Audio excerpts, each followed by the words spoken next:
This is a 1972 Jensen Interceptor.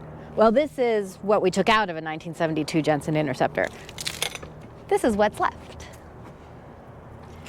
Have we talked about this car, Tom? We talked about talking about this car, but every time you went to talk about it, I couldn't get it running.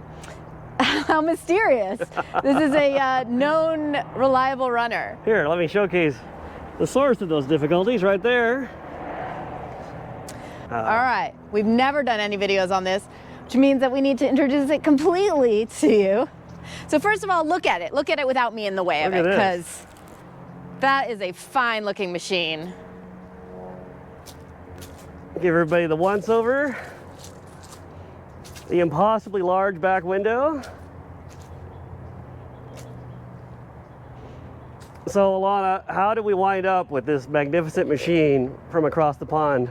I was looking for a car that already had an interior and already had a pretty nice, non-rusty body, and we tried a couple of times to buy them. Like, they don't come up that often, and when they do, they're always a little sketch. And one time we tried to buy one, and the guy just straight up was like, "No, I'm not going to sell this car to you." And we were like, "Why? What did we do?" And he's just like, "You're too far away." He was in San Francisco, guys. Yeah, we offered him the asking price, and he says, "No, I don't think you're going to come get it." I'm like, "No, I'm going to come get it." Yeah, we're in LA. He was like 5 hours away, and he wouldn't sell us the car. So, Mr. Jensen, if you're out there listening to this, you missed out. Yeah, but I knew, I had a friend who already owned one. I knew that he owned one, and I happened to see him, and I was like, "If you ever want to sell that, just call me first."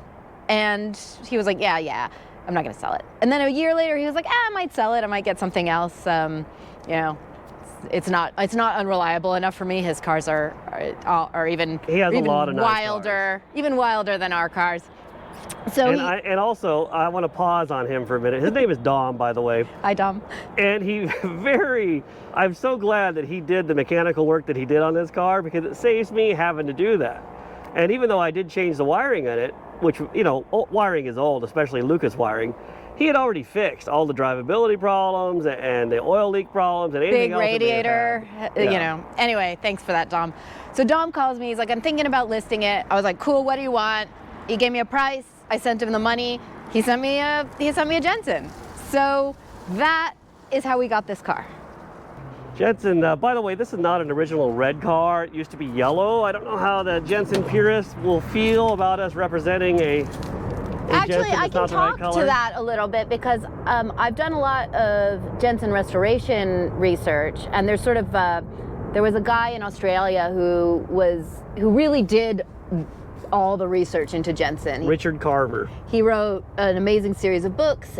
He did all the difficult work of trying to figure out from the paperwork, because they did like crazy stuff with the serial numbers. It would be like the same, like a different serial number set for right hand versus left hand drive, but then like the next year it wouldn't be a different set for that. So it's really hard to figure out like how many cars they made, where all those cars went. Anyway, he did all of that work, and if you want to know, you should buy his books. But I think it's like 652 Series 3 cars came to the US. So this one is theoretically one of 652. Anyway, he was saying that if you are restoring a Jensen, you can kind of paint it any color you want, because they would paint it any color you wanted. The list of colors that you could get a Jensen in is huge. I mean, they made like a violet purple one, they made yellow ones, they made ones where the piping in the seats is a contrasting color. It really was a bespoke car, the way only a few cars are these days. I mean, you can do that now with like a Bentley or a Rolls Royce, something like that. They'll let you kind of pick all your own details. But that's what Jensen was like in the 60s and 70s. You could build however you wanted. So he said, if you're restoring a Jensen, do whatever you want with it, because that's what you could have done when it was new. So I just noticed that this is a funny thing sticking out of the console on this Jensen. What?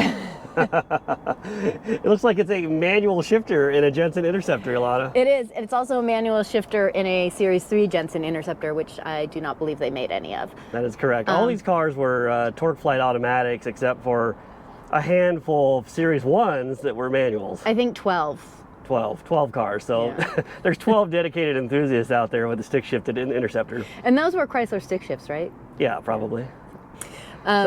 Look at the dashboard in this thing.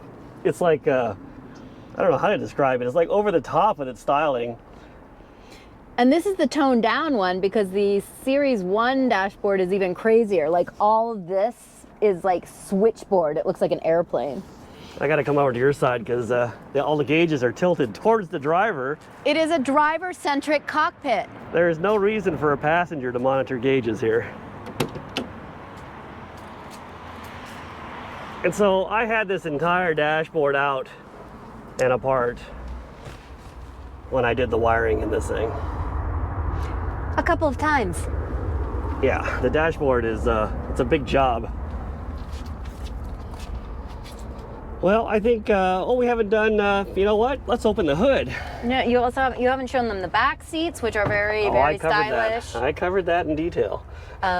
They also had little headrests here, little like kind of corduroy pillow headrests. I made some when I took a upholstery class at McPherson College, and they came out great. Each one beautiful, but unfortunately, because I was a brand new seamstress, they did not exactly match each other, so I haven't put them in. So don't let Alana make you don't let me do your upholstery. These are aftermarket little seatbelt, what do you call them? I don't know what you call these things. The English call them seatbelt tidies because otherwise the seatbelts were just sat on back in this era. Yeah, and if you don't have that, and even with it, these seatbelts desperately want to be slammed in the door. Oh, I forgot a few more things in the interior here. This car has power windows, a USB port because Jensen was way ahead of the time, huh? Oh yeah, that's definitely factory. I confess I might have put that in. AM FM Learjet 8-track. Some rocker switches.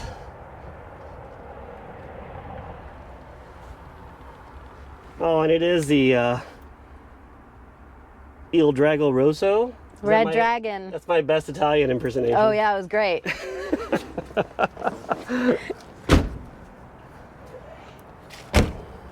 Alana, I might need your assistance with this hood. I got it. You want to put the prop all this technology and it has a stick to hold the hood up. There you go. What are we looking at here, Thomas? It turns out a 440 Magnum does fit in an English car. So I don't know what the actual mindset of the English was when they were building this car. Like, can you imagine driving around London with this?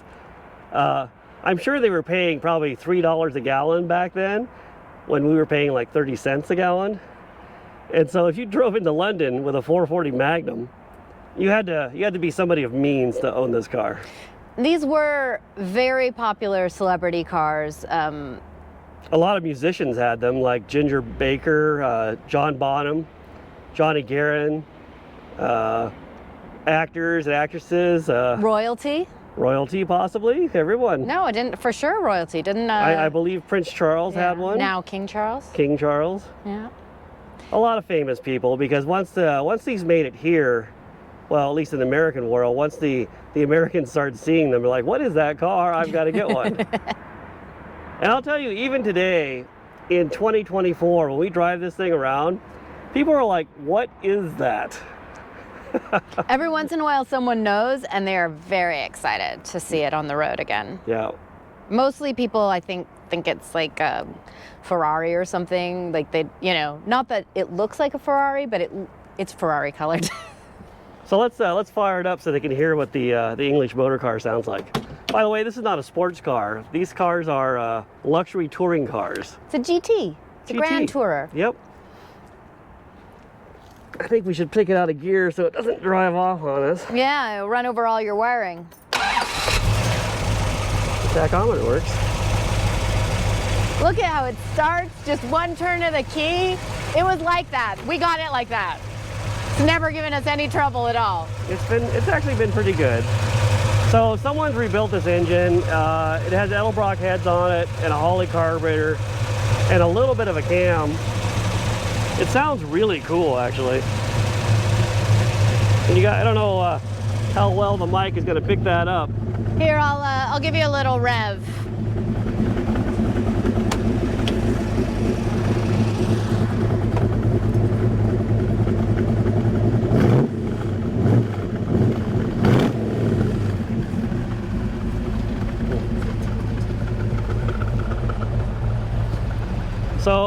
It's like a muscle car in a luxury wrapper.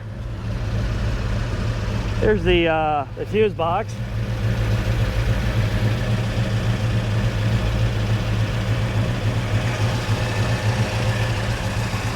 Yeah, you can probably.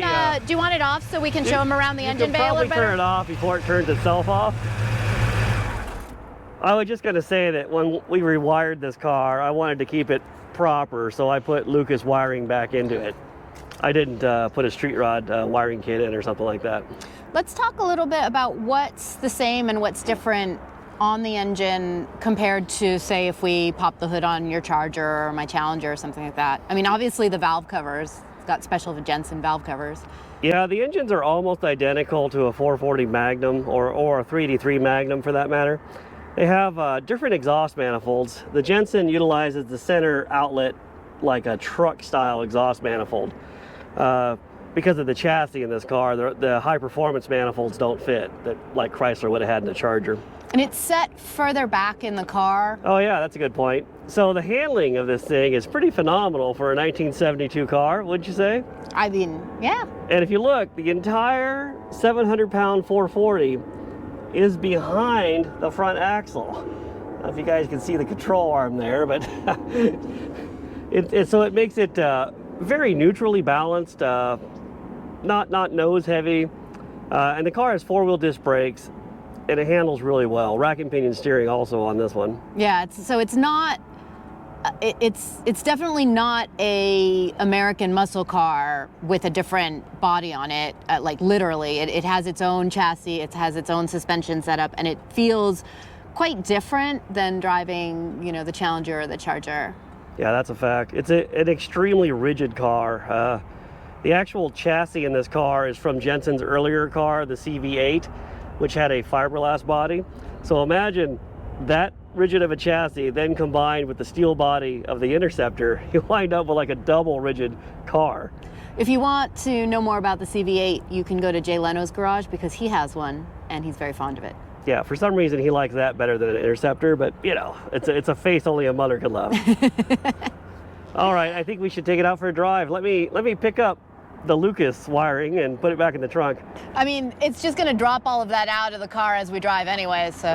Not anymore, Lana. I fixed that.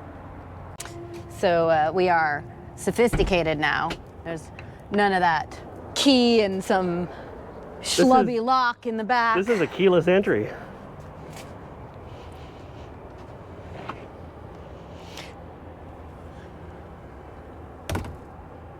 I'm going to answer a quick question while we're here because a couple of people have asked me, and we'll try and answer a bunch of questions that people have asked us, but people have asked me how you clean the back window when, if you can see, it has like a privacy screen. Yeah, you're like, how do you get into that? The camera's picking it up, but there is a board there. But it has little thumb screws and it comes off really easy. Yeah, you just unscrew these and then Alana will clean your windows. Because I love cleaning cars, as everyone knows. Another thing that we can thank Dom for is that he replaced the original 72 steering wheel with a much cooler one. Compared to the rest of the car, that steering wheel is a styling disgrace. And that was like a American dealer decision, I think. Cavalli, is that what his name was? Yeah. There was a guy in San Francisco that owned an import car dealership, and he wound up owning Jensen later on. And we do owe him for these cars even being here. One of the reasons why we have the Interceptor in America, because I don't think any Series 1 came at all. Maybe one or two, very few. You know, is because this dealer Cavalli expressed interest and started to promote the car in the States. Yeah, Jensen had high hopes of selling a lot more of these in the American market. What's the matter, Lana? Is the wiring heavy? That's a lot of wiring. By the way, if you're going to wire a Jensen Interceptor, you're going to need to take some notes because all the wiring diagrams I was able to get for this car did not match it exactly.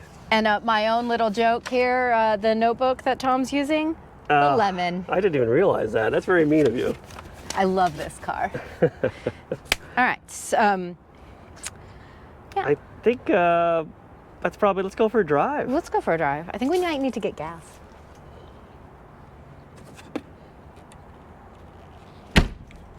just like that. So, Alana, on Instagram, we got a lot of questions about the Jensen. So many questions. Question number 1, are they as unreliable as they say they were? I don't know. Let's see if it starts. No. Definitively not. It's running. Let's see. Question 2. Why did they come with factory fire extinguishers? You know why. In case it catches fire. Let's see. Somebody wants to know, is a 6-pack, will a 6-pack fit under the hood? You know, we didn't even talk about that. We did not. They actually made some with a 6-pack. So yeah, a 6-pack will fit under the hood. They didn't make very many. And they were only for the European market, but they made maybe 230 Jensen SPs, they were called, 6-packs. SP for 6-pack. Yep. And they were like 72s and maybe 73s, and the 6-pack in the United States ended in 71, basically. How difficult is it to clean the glass inside of the rear hatch? We covered that. We answered that. Yeah. This person wants to know, I would like to know how happy it would make me to drive one. How happy would you be if you drove this? I mean, good. You'd be happy. It's a good car. People smiling. like it. I like it. This guy wants to know, how does it actually handle compared to a similar vintage GT car and compared, I don't know, to like a modern car? Well, unfortunately, I have limited experience with this car's direct competitors. I have not driven that many vintage Aston Martins or Jaguars. I've never driven a vintage Ferrari, but I think that, it's a heavy car, and I think it handles better than a muscle car of the same vintage. I would say it's probably heavier than a Jag or an Aston at the same time, because it has this giant engine in the front, and they generally had smaller, even when it was a V12. And then compared to a modern car, which modern car? I think it drives like a car that's decades newer. Yeah, I would say that it drives better than most cars that I've driven from the 70s. All right, next question. Lucas Electricals with a question mark. Yes, it has it. Sure does. Let's see. Oh, you actually got a lot of questions. I don't know if we have time for all this. Oh, what else have you got to do today? I don't know. That is a lot of questions. Hold on. I'm weeding through the ones that are already answered. Well, here's one I don't know. What movies have featured this make and model? Let's see. It's been in some movies. There's a yellow one in like a B movie, like kind of like action. And then we watched, what was the one that we watched that had the car chase in it? It was like a... There's no way I can remember crime that. caper. If you don't already know this, there is an IMDb page for cars. And if you look up IMDb cars, it'll come up, and it is the movie car internet database. It's great. It has any movie. You can look it up by movie, or you can look it up by car, and it will give you everything that that a Jensen has been in, even if it was only in a scene or two. It was also in some English TV shows. It was also in a Chips episode. They were talking about a stolen car theft ring. If you've watched Chips, it's like a TV show here. Oh, and most famously, it's been in Fast and Furious 6, maybe? Letty drove it, but it was an LS powered one, so it doesn't exist to me. All right, let's see if we can find another one. God, there's a lot. Are you skipping them? Real world fuel economy in a car like this? I don't know. Is it like, it's very high geared, and we've got a 6-speed manual. I think this has it's a Richmond 6-speed, right? Yeah. I think it probably gets 15 on the freeway if you went on a long road trip, maybe 10 around town. Unique maintenance and or parts availability challenges. Ooh, that's a good question. Tom, I think you should probably answer that, because you've done more of the parts shopping than I have. You recently bought an ignition switch. Like any oddball niche car, there are people that supply parts for them. The Jensen has a pretty huge following, and I didn't have any trouble getting the parts, really. There's a place in New York called KD Jensen Parts. I got my parts from him, and there's places in the UK as well. Like all of these, we got a lot of switches. They're like, I mean, this is something that anybody who's done a restoration, especially of a slightly quirky car, will understand, is that there are things that I dislike about the restoration parts. For example, that not all of these have matching font size, and like the older ones are embossed and the newer ones are just Alana printed. is very, very particular about her rocker switches. Really irritates me, like that they're not kind of the same, but we were able to get them and they do work, so. There is that, right? This guy says, if maintained, are they reliable? I would say, yeah. I mean, as reliable as any machine made by man can be. Maybe not as reliable as any machine made by man. I think some of them might be a little bit less quirky, but I'm gonna say ask us again in a year, because we've really only had this car running for like 6 months, and so we're still working through a few bugs. Okay. And that was it. The other ones were redundant questions. We weeded that out for you guys, so we're not here for like a day and a half. All right, let's go for a drive.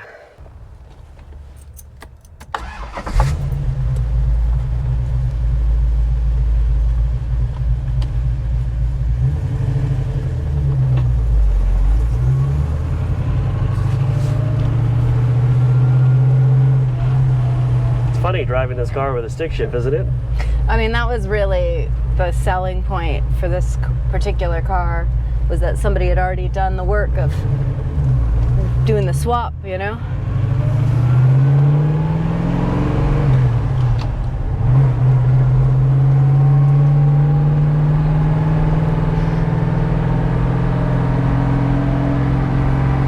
Of course, we don't know what one drives like with an automatic.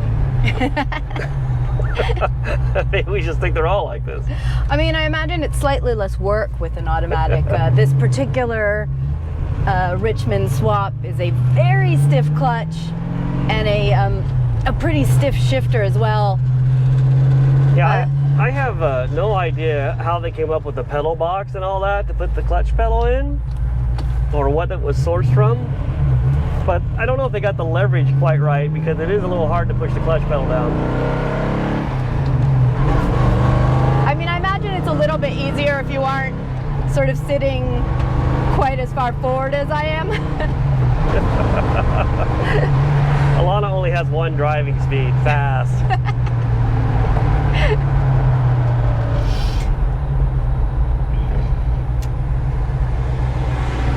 I mean, like we talked about, I think this car drives like many decades newer than it is. Yeah, well, I had a friend come drive it, Mike Musto. He does Big Muscle. He works over at Hemmings, and he, for the first half of us driving it, you know, we were talking about it, and he was looking at things like, you know, just some of the options on it, and like, when I told him what year it was, he was like, wait, what? He really thought it was like a mid-80s. Oh, it's funny he would think that, because, you know, they actually brought this car back in the 80s with a small block Dodge in the same body. Jensen tried to revive it. They built like 25 cars in the 80s that were this car. And then again in the 90s, I think. I think so, yeah. It's like it kept kind of getting sold, and they kept attempting to bring it back with basically unchanged cars, except the later cars obviously have sort of awful plastic bumpers and stuff on them.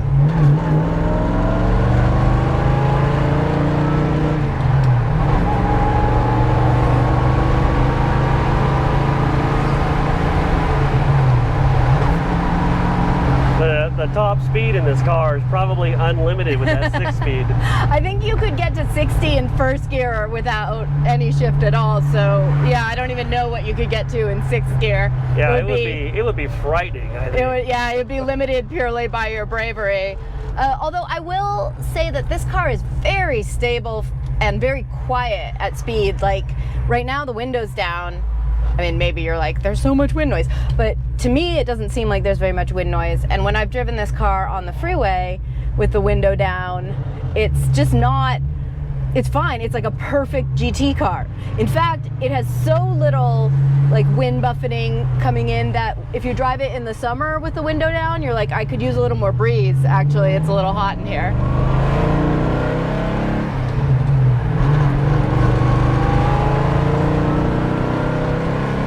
I hope the sound of that is coming through on the mic, because it has a cool sounding exhaust. Well, maybe I should drop you off and you know, drive by and that would see be if a good works. idea, because I'm getting a little bit car sick. Tom doesn't trust me. She goes around turns way too fast. Like, the camera's probably not picking it up, but that was like a 100-mile-an-hour turn right there. Not 100 miles an hour. She always brings the cars back with the brakes smoking. All right, let's see if he breaks it.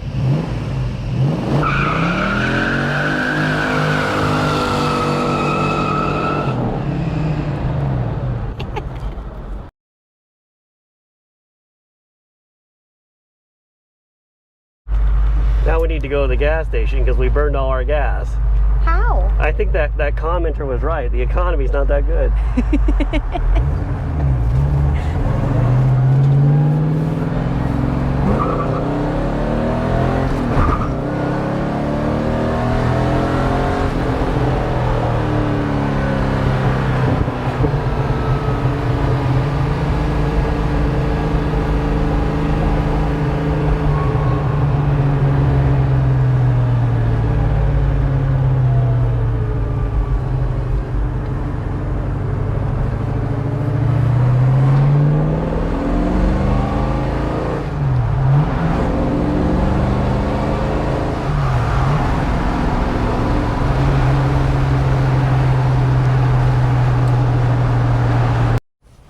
So here's a very modern detail.